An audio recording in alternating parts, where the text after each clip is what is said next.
L'époque où on construisait des digues et des ouvrages de retenue pour résoudre les problèmes d'inondation est révolue. Aujourd'hui, on a des ouvrages structurants au syndicat, mais il y a toujours une certaine vulnérabilité. Nos ouvrages assurent un niveau de protection pour une crue vintennale.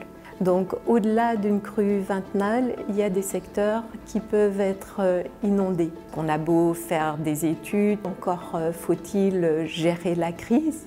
Et pour bien gérer une crise, il faut se préparer. Donc ça, je vous propose de les noter parce que j'ai pas eu le temps encore de faire de bulletin là. L'objectif, c'est que les gens se sentent aussi plus à l'aise au sein des différentes cellules et de ce que l'on attend d'eux.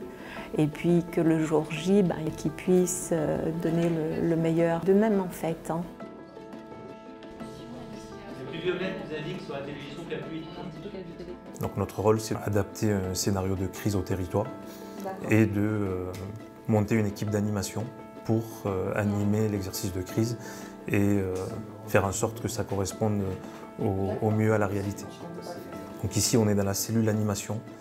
Autour de la table, donc, il y a les différents partenaires et il y a une équipe qui est mobilisée pour prendre le rôle des riverains, des différents partenaires sur le territoire et d'injecter des appels, ce qu'on appelle des stimuli, pour que ces appels atterrissent en cellule de crise. En heure fictive, il est 15h30, donc c'est l'heure à laquelle les communes commencent à jouer. Les communes ont des informations qui leur arrivent, en provenance évidemment des animateurs, et les communes réagissent en fonction de leur plan communal de sauvegarde et nous appellent pour avoir plus d'informations sur la situation.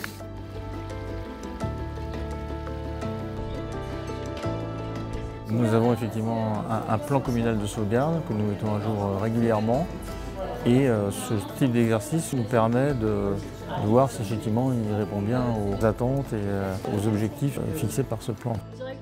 Il est important de participer à cet exercice pour se préparer en cas de vraie inondation. Ça permet de roder un peu les process, les hommes aussi, de bien se coordonner entre les différentes équipes, que ce soit les pompiers, la police nationale, la police municipale, les services municipaux. Ça nous permet aussi de mieux comprendre les besoins des communes et réciproquement qu'elles identifient vraiment le rôle du syndicat.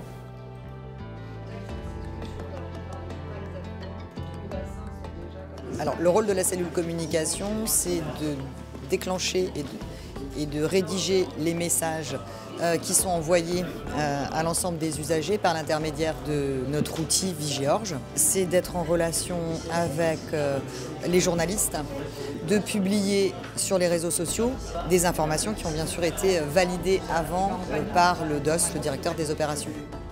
À la suite de cet exercice, il y a des retours d'expérience et ensuite on établit un plan d'action pour améliorer ce dispositif.